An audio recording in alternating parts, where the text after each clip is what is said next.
Morning friends, welcome to our YouTube channel, that is Concept Classes. I'm your teacher Utkarsh Mishra, and today we are going to start chapter 1st of class 10th, that is life processes. So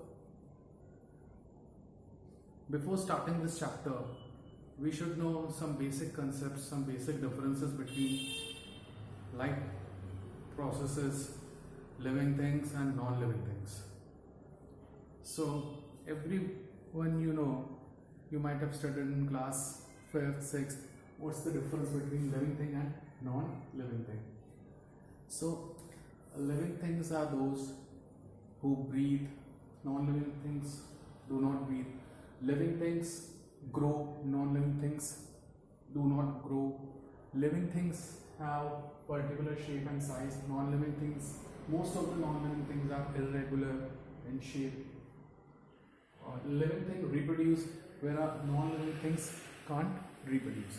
So these are the basic difference जो सभी को पता है कि क्या क्या होते हैं living things और non-living things में. So now the name of the chapter, life processes. So life processes क्या है? Whatever activity you do in your daily routine to sustain your life, that is life processes.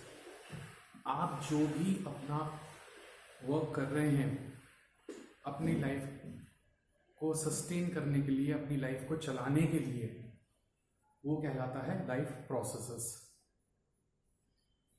Example के लिए, if we are eating something nutritious, then it comes in the category of life processes. If we are breathing, that is also comes in the category of life process. If we are bathing, that doesn't come in the life process. Bathing is not necessary. It's necessary, but it's not mandatory to sustain our life.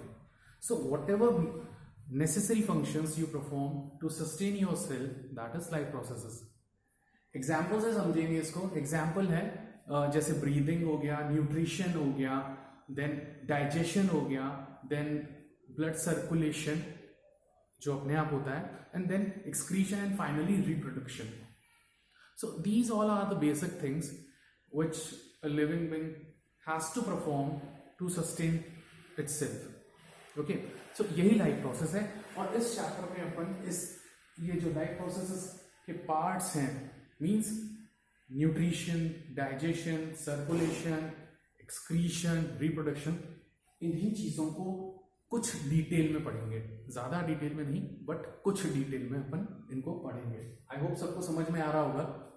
So basic चीज है, तो life process सबको समझ में आ गया. अब life processes का हमने पहला पार्ट देखा था, दैट इज न्यूट्रिशन. न्यूट्रिशन क्या होता है? सो देखिए, दो बंदे हैं, एक च्युइंगम खा रहा है और एक स्प्राउटेड बीन्स खा रहा है. सो न्यूट्रिशन, जो च्युइंगम खा रहा है वो न्यूट्रिशन नहीं है, although he is eating something, लेकिन वो न्यूट्रिशन नहीं है. न्यूट्रिशन जो स्प्राउटेड बीन्स खा रहा है वो न्यूट्रिशन है. आप चपाती खा रहे हैं वो न्यूट्रिशन है.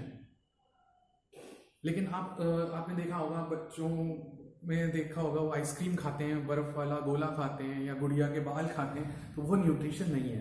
जिस चीज को खाने से हमें फायदा मिले वो कहलाता है न्यूट्रिशन. अब फायदा किस किस चीज में हो सकता है वो हम देख सकते हैं. जैसे कि आपने देखा होगा, छोटी क्लासेस में पढ़ा होगा कि कार्बोहाइड्रेट्स, विटामिन्स, मिनरल्स, प्रोटीन्स, ये सब क्या कहलाते हैं? These comes under the category of nutrition. They are known to be nutrients. क्या कहते हैं इसको? Nutrients. So getting my point. तो the definition for nutrition is the intaking of food along with the utilization. कोई भी चीज आप खा रहे हैं और उसका यूटिलाइजेशन भी होना चाहिए, उसी को अपन क्या कहते हैं? न्यूट्रिशन. अब बात करेंगे अपन टाइप्स ऑफ न्यूट्रिशन की, कि किस किस तरह से न्यूट्रिशन होता है, क्या क्या टाइप्स है न्यूट्रिशन के. तो जैसा कि न्यूट्रिशन का मोड है, उसी पर बेस इसके टाइप है. सेम एग्जाम्पल, जैसे कि कुछ लोग होते हैं जो अपना खाना खुद बनाते हैं और कुछ अपने खाने के लिए डिपेंड होते हैं. जैसे कि हम अपने खाने के लिए मम्मा पे डिपेंड हैं, या जो मैरिड है वो अपनी वाइफ पे डिपेंड है, या कोई मेड पे डिपेंड है, और कुछ लोग होते हैं जो अपना खाना खुद बनाते हैं।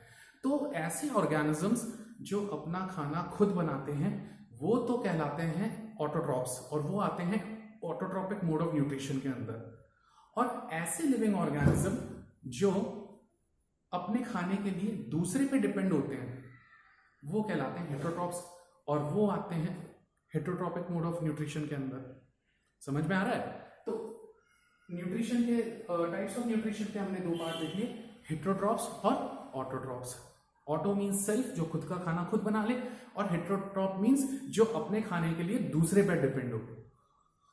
तो ऑटोट्रॉप की अगर बात करें तो एग्जाम्पल में से कोई बता सकता है मुझे ऑटोट्रॉप्स क्या होते हैं? यस, जितने भी ग्रीन प्लांट्स हैं वो सारे ऑटोट्रॉप्स हैं, ठीक है। और हेटरोट्रॉप्स जैसे कि कार्निवरस एनिमल्स हो गए, ओमनिवरस हो गए, हम हो गए। हम भी अपना खाना एक तरह से प्लांट्स से लेते हैं, चाहे वेजिटेरियंस हो चाहे नॉन वेजिटेरियंस हो, लेते ही नहीं लेते। तो यही चीज है, ये बेसिक डिफरेंस है ऑटोट्रॉप्स और हेटरोट्रॉप्स के बीच में।